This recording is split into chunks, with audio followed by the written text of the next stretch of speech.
Welcome back to the Crypto Market Updates channel. Today is the 12th of January, and in today's video I'd like to talk about a acronym that you may have come across over the past while, and you may have wondered what exactly it means. And that acronym is D.C.A. It's a short form for the term dollar cost averaging. So if this is something that interests you, make sure to smash up the like, subscribe to the channel, and of course stick around till the very end of the video. If you'd like to join one of the memberships, there are 2 levels of memberships available on the channel. It's another way of helping the channel, of helping you to support me, of helping you to help me, and of course it's much appreciated. This is going to be a pretty short video, I think, so let's get started. So dollar cost averaging, or D.C.A, is an approach to purchasing an investment in which the buyer spreads out their purchases so that the total price paid is less affected by market timing.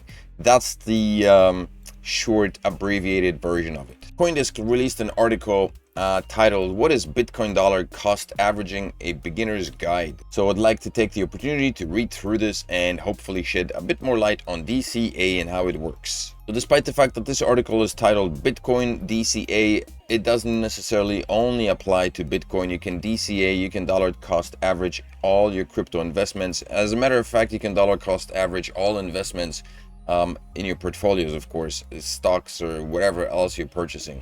Some people call it lazy investment. Many people do take advantage of this way of investing because it kind of saves you from risk. A lot of risk is minimized by dollar cost averaging, by investing in this particular way. So what this article says is that dollar cost averaging Bitcoin, also called D.C.A, is an investment strategy where you buy a fixed amount of Bitcoin at regular intervals, no matter the price. So as we all know, Bitcoin is very volatile, so are many other cryptocurrencies. It goes up, it goes down, it goes sideways, and then it goes back down again. And so every day brings a new price tag basically for Bitcoin. And you never know whether, the particular day on which you're buying, whether that's high or low. Is it going to go up? Is it going to go down?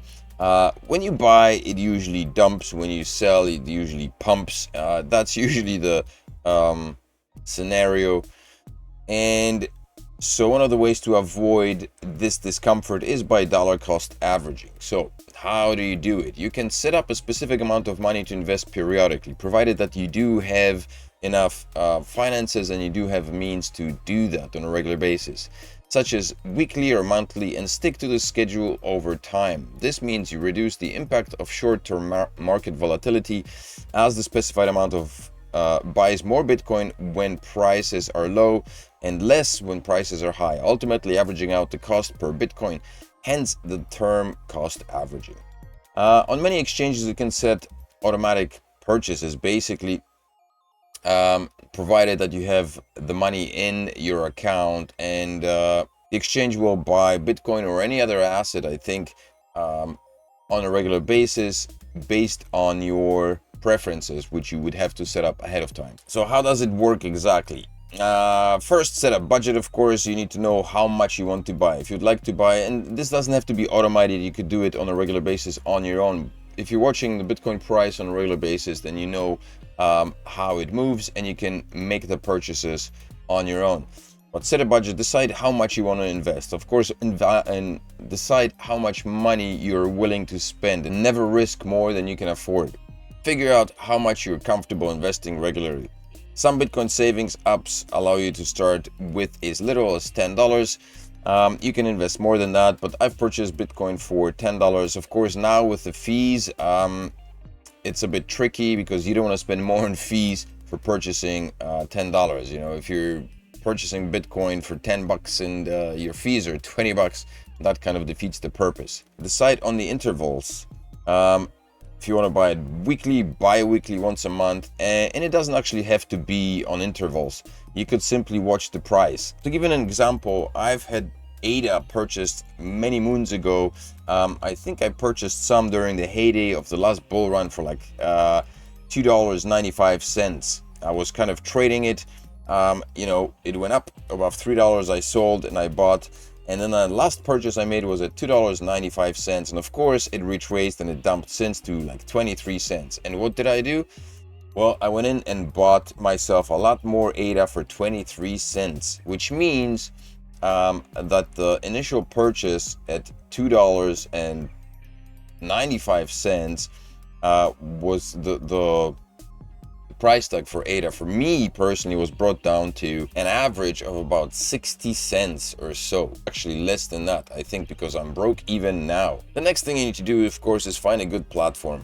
Binance used to be the go-to place for all crypto related trades. Now, of course, there's Coinbase in North America. I personally use some exchanges like ZigX and non-KYC and Trade Ogre, although Trade Ogre is a bit of a touch and go scenario, as we never know how that thing, but so far it's been working out well. So if you are interested, I posted a video on the 7 exchanges which do not require a KYC, so check out that video. And if you want, then, you know, if you're looking for a good exchange, ZigX is a pretty decent one. Non-KYC are also decent ones, and those are 2 exchanges where you can actually get some free crypto as well. And then once you have it, once you've registered for a Bitcoin D.C.A platform, set up regular bank transfers and the app purchases. I'm not sure how many platforms actually allow you to set up bank transfers these days. In most cases, you have to transfer your own USDT into the platform, and then simply just keep adding. So let me just draw you a quick little scenario. So for example, like I said, I purchased, I don't know, let's say 1,000 ADA. Okay, I purchased 1,000 ADA at $2.95, which came out to about $2,900 or so. Thingy-majiggy, that was my investment. But then, of course, ADA dumped to 0.24 cents. At which point I bought a bunch more ADA. I think I bought maybe like 30,000 more ADA. And then over time I continued buying. So I didn't buy a whole big chunk of 30,000 ADA. I continued buying in small amounts, about the same price. And so the overall price of this was lowered because I kept buying more and more ADA at a lower price point. So right now the price point, the D.C.A price for my ADA came out to be somewhere around the 60, I think, maybe, no, 50 cent price. So despite the fact that I purchased, you know, at the top of the market, which sucked, of course, to watch it go down, because I kept this DCAing and ADA has gone to hell and back. Now my average purchase price per ADA was about 50 cents per ADA. So I was able to bring this initial number down to this number, which is, you know, it's not 24 cents or not 23 cents at which price I could have bought, but it's significantly better than $2.93 per ADA, and that'll allow me to bag some nice gains once ADA pumps. That is a short little video explaining what D.C.A dollar cost averaging is. You don't need to purchase a big chunk of Bitcoin or any other cryptocurrency or anything else, essentially, other than food, I guess. With one price. If you want to have one Bitcoin, you don't need to go out and spend the $46,000, $48,000 right now, what it is for Bitcoin. You can purchase small amounts and dollar cost average that amount, because Bitcoin will fluctuate. The price of Bitcoin will fluctuate. Like yesterday, after the ETF announcement, Bitcoin pumped, and of course it retraced a little bit, I think, to 46,000 today. And so you would have gotten yourself 2 different prices, one at $48,000, one at $46,000, and so that averages out to, I don't know, maybe $47,000, depending on how much you would have bought, but it would be a little bit less than $48,000. So that's D.C.A. I hope this was helpful. If it was, then make sure to smash up the like, subscribe to the channel. If you do have any questions still, then please leave them in the comment section below. Remember that there are memberships, which are ways in which you can help the channel, in which you can support the channel and support me. I will appreciate the hell out of you if you do, so make sure you do. But in any case, smash up the like because it's free, and I will see you next video. Crypto Father out.